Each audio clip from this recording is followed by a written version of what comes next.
I show you too many apartments, if you choose one apartment, the opportunity cost of losing the other apartments will be heavy on you. You need to give your clients, whether they are little investors, let's say, or big investors, the same amount of service. We can chase money in so many different places, but we do something because we truly want to. Yeah, you want to help people find a home, and in the meantime, if you're good at it, you'll make money. For someone who's looking to invest in Dubai today, what would be that one piece of advice you'd like to give? Don't be fooled by all the gimmicks. Yeah. Don't be fooled by all the favorable payment plan. There is a reason they do that. On this episode of the pod, I'm chatting with Eyal. Eyal is someone who moved from the world of hospitality and luxury to more luxury with real estate. He's one of the top agents for La Mer at Jumeirah. Eyal, welcome to the pod. And I would like you to tell us about all the amazing things you're doing and also about your move from hospitality to real estate. So actually, the move from hospitality to real estate is not as big as people will think. Okay. Right. I believe service is key.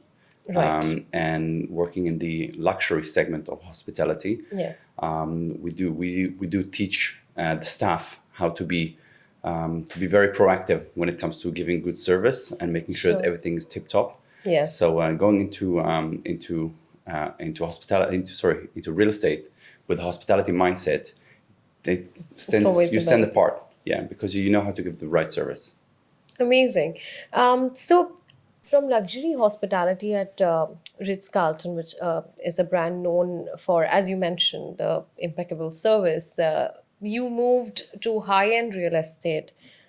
What really inspired that switch? I believe that working in hospitality, it's very tough. It's very tough. Obviously, every job that you're doing is very, very tough, right? However, in real estate, the upside is much higher, right? Okay. The potential to make great earnings and to have a better lifestyle is quite more appealing. And just because you spoke about lifestyle, I'll take a cue from that. Real estate nowadays in Dubai has become more of a lifestyle statement than just a space, right? You're not selling a space, you're always selling a lifestyle. And with that effect, Dubai's waterfront properties are in demand, and Jumeirah has some really amazing options available, right? So why is it a global investor magnet now? Waterfront properties will do good everywhere, right? It's true that in Dubai, they're extending and building more islands. Right. So Dubai is a very, very, very unique case where they can just like build extra. However, the location of the water will remain very, very important, right? So the Jumeirah coastline, starting from Pearl Jumeirah all the way, let's say, to just over Bulgaria, where they're building now.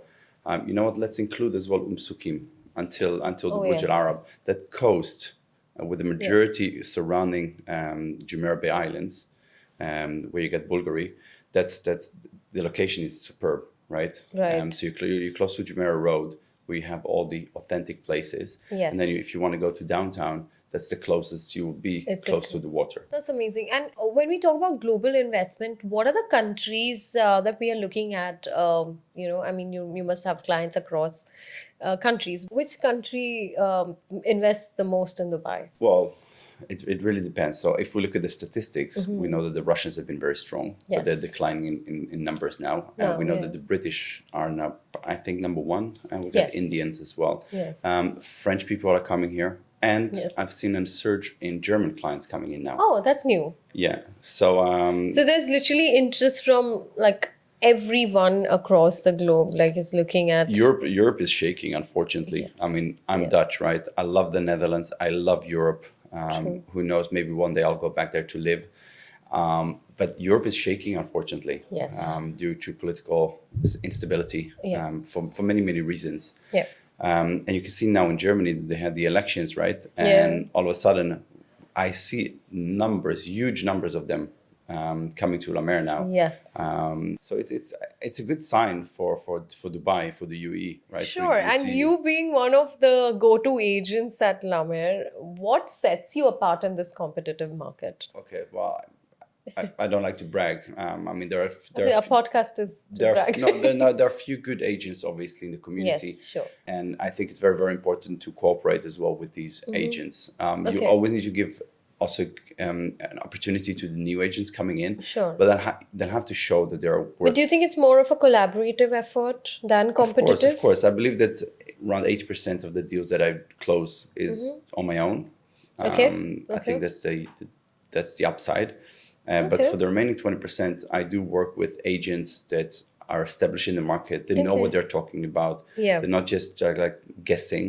Yeah. But they actually know and they provide value in the deal. Yeah, and La Mer now has a new, like the entire facelift with the new restaurants coming their way. Do you think that has affected the real estate pricing there? Of course.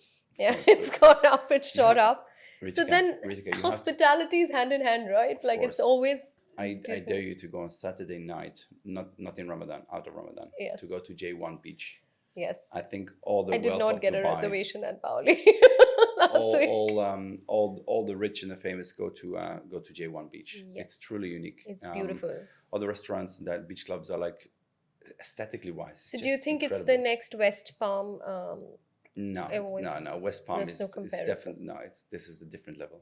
So, okay, now we've established the fact that it's also a competitive market, but collaboration is definitely a key. It's key. But what is that one trend in the Dubai real estate market that everyone should like watch out for in 2025?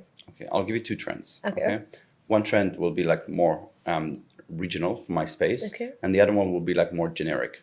So we'll start with the generic one actually. So there is a new thing in the market, which is RWA, real world assets, Okay. which basically means it's sort of like a rights, so where people can invest together in a project Okay. or a specific building or more than one units. Sure. So, but it will go through the crypto space. So I think okay. that's the future for the real estate in Dubai. Of course. So that's definitely a space to look at. Wow, that's very interesting. If we look more in Jumeirah, we know there's a lot of new projects coming. I cannot name them because they're not officially launched yet, but we know that the old La Mer Beach, where the hospitality venues used to be, Yes. that's going to get down, and there's going to be an incredible new project being built there. In La Mer South, on the edge of La Mer South, we're going to have ultra luxury development as well. Wow. Very, very similar to, let's say, the next to Burj Al Arab, where you get those mansions, Yeah. Bulgari-ish. So the whole area. We even know that in Port de la Mer on the beach, there is a plot which is sold or is for sale. And it says hospitality G+5 on the Dubai website, Dubai Land Department website. Okay. So there's a lot of things coming on to the Jumeirah coastline, which will make sure that the area will keep on developing. So Dubai has the best deals when it comes to real estate. So it seems. Yes. So there's off plan, of course, which is like trending now, and every home buyer is probably asking this question. So what do you prefer? If it's a home buyer or an investor, what would you prefer? An off-plan thing or a ready? Well, there is a reason why I went into the secondary department because I Okay. believe that the future of Dubai is in the secondary. Oh, okay. We now see that I believe it's around 50-50. Perhaps there's more transactions in the off-plan market. Sure. But I believe that the secondary market will gain momentum because there's like younger people coming here. Yeah. They're looking for a home.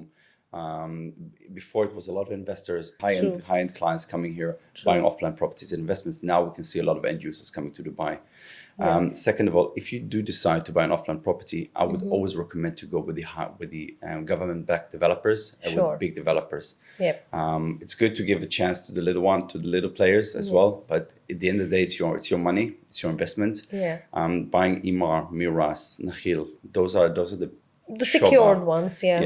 Yeah, the big ones, They'll make a good community out of it. Yes. So there'll be, and if you can buy either waterfront property or a townhouse or a villa, because there's a lackage, there's a shortage There of is. townhouses and villas, and waterfront properties. Again, choose your area wisely. Yeah. We got Maritime City coming as well. Beyond is a good developer. It's not Imar. So Port Rashid, at the very entrance of it, would be, I believe, a better investment. Right. But yeah, choose your investment wisely. And everyone is talking about Dubai South. again, there is some beach investment kind of a thing. Yeah. And there are roadshows happening in multiple countries selling the Dubai South living. How is it? Do you think it's a viable option or it's just a bubble that's going to burst? No, it's definitely not a bubble. The nice thing about Dubai and the UAE, if they say something, it's set in stone, right? If they're telling you that the new airport is coming, it's coming. It's coming. Yeah, It's yeah, coming, that's true. There's- That's true. It's just a matter of time. True. When it comes to the Palm Jebel Ali, it's coming. It's not a fantasy. They've started building. Yeah. The airport is already there. It's just Yeah. about building the Infrastructure around it. infrastructure and the Yeah. buildings around it. Yeah. So it's just about how long you want to play the game, right? I personally believe Okay. if you're going south, I would definitely look at Expo City because the Okay. infrastructure is already there. They're building Yeah. the exhibition center. True. A lot of companies are going there. I know that True. they're building also a villa community around it. Yes. Expo Villas, I believe it is.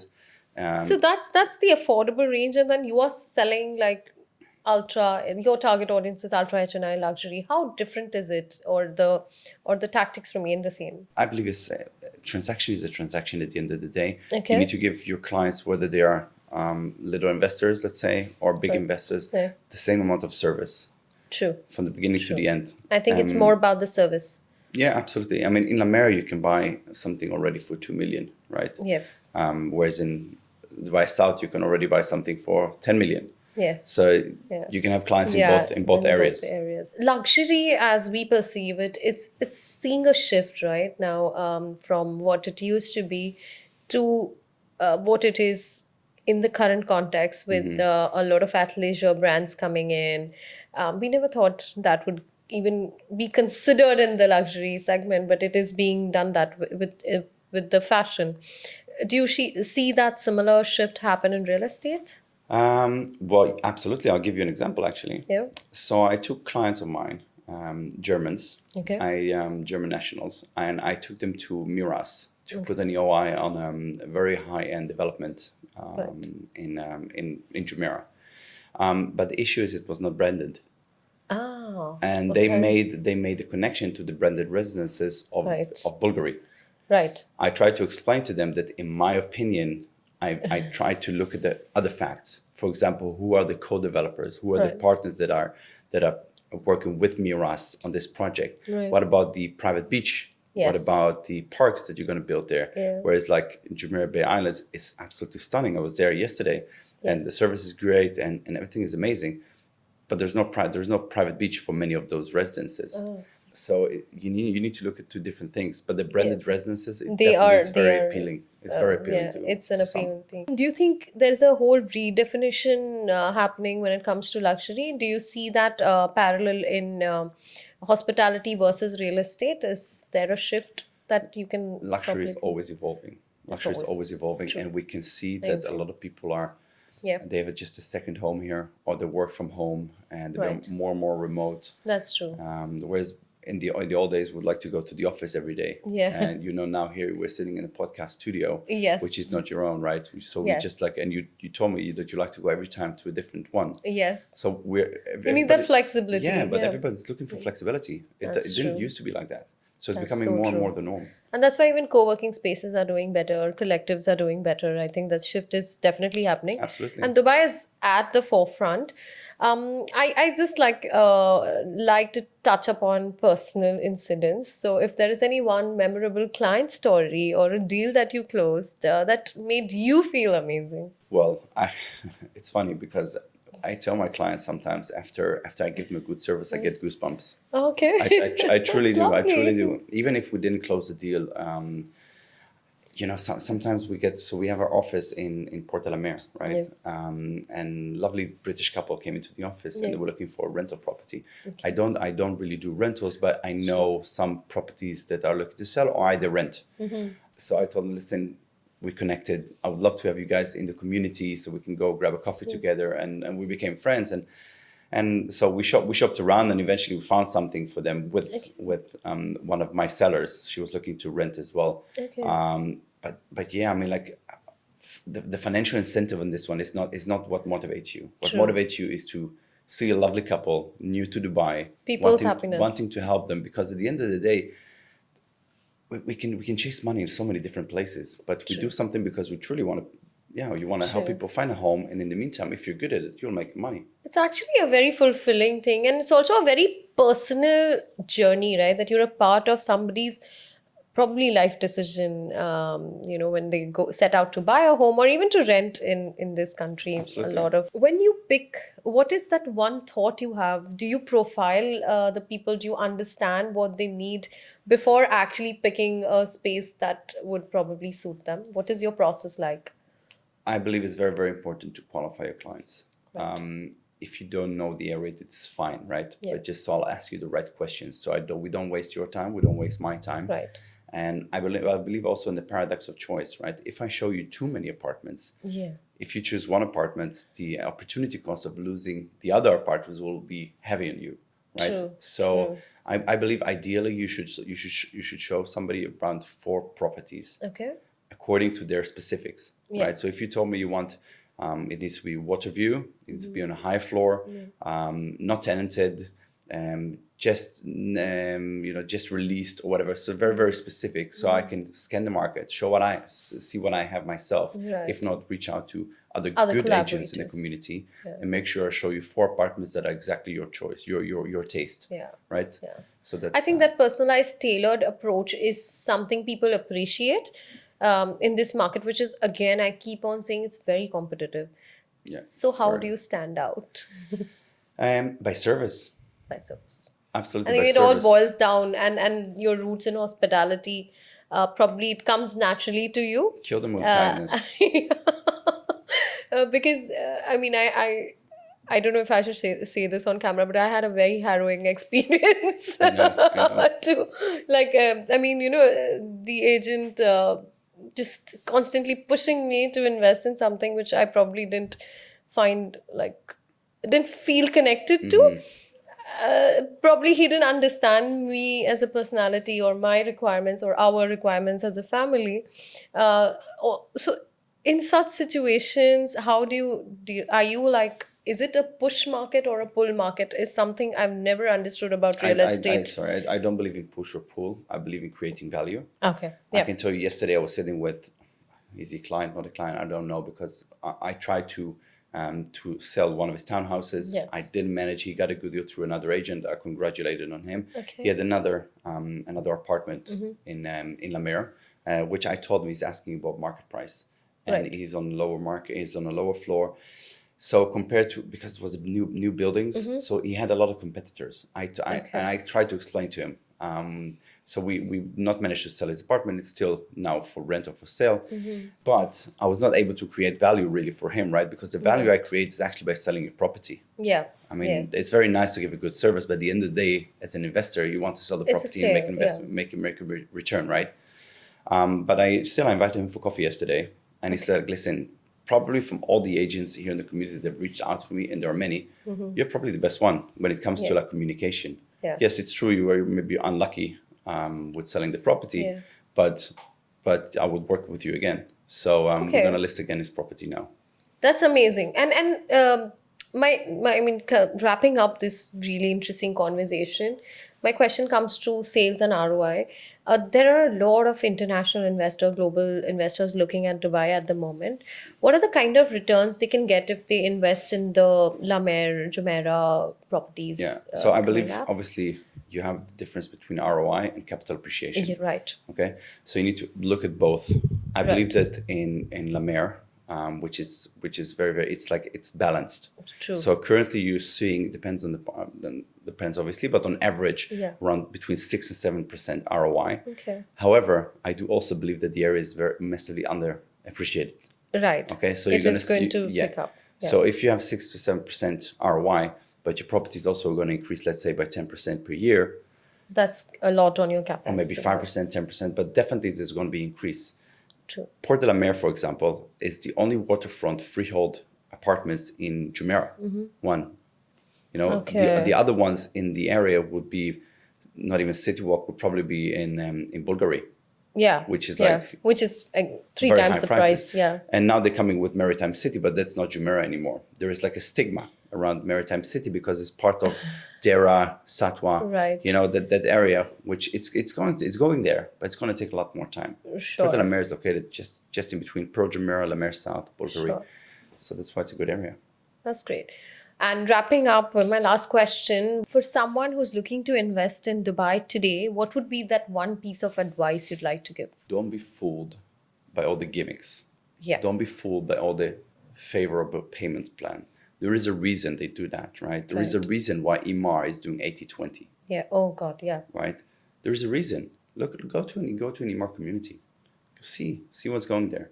I believe if you're looking around the developers, who is like the highest returns, Imar will always be in the top 3, right? Yes. The big developers. Yes. So you can go buy a small developer who has like a nice pool on the balcony. But oftentimes what you don't know behind the scene is the amount of commission they're paying to the agents, or whether it's the payment plan, they're probably going to have a delay. You're going to have so much more issues. True. Whereas with big developers, you know you're getting a right product. They're going to build And a at the master right community price. at the right price. There's usually no delays. You're going to get, you're not going to have any issues later on. It's a much safer investor. So it's always good to invest in names or brands or established companies over this thing. And with Dubai real estate, it's also very confusing because I was looking for a house, like I was looking for an apartment, and now I moved to townhouses.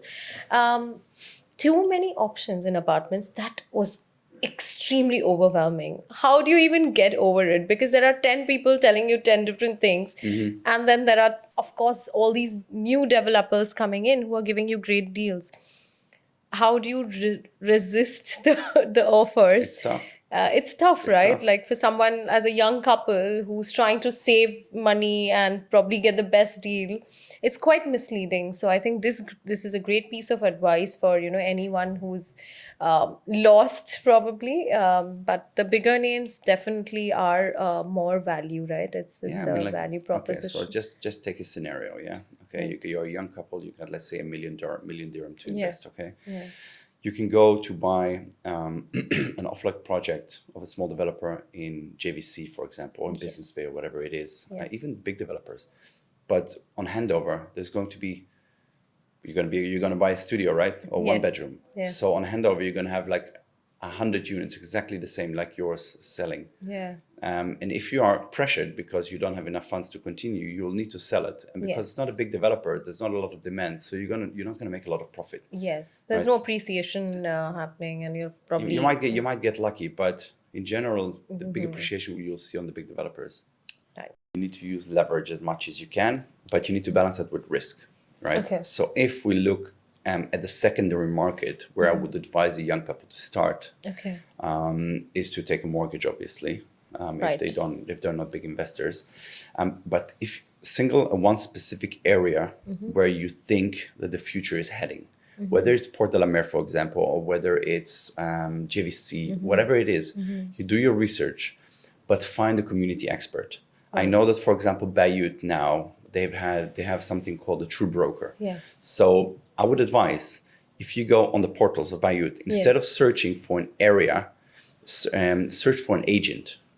Right, so you can select my true broker, and then you search by area, and then you get the best agents from 1 to 10 or from 1 whatever, and then there is a reason why these people are top, right? I know that in my area, I'm not sure if I'm still the first, but for a long time I was the first. Perhaps I'm still.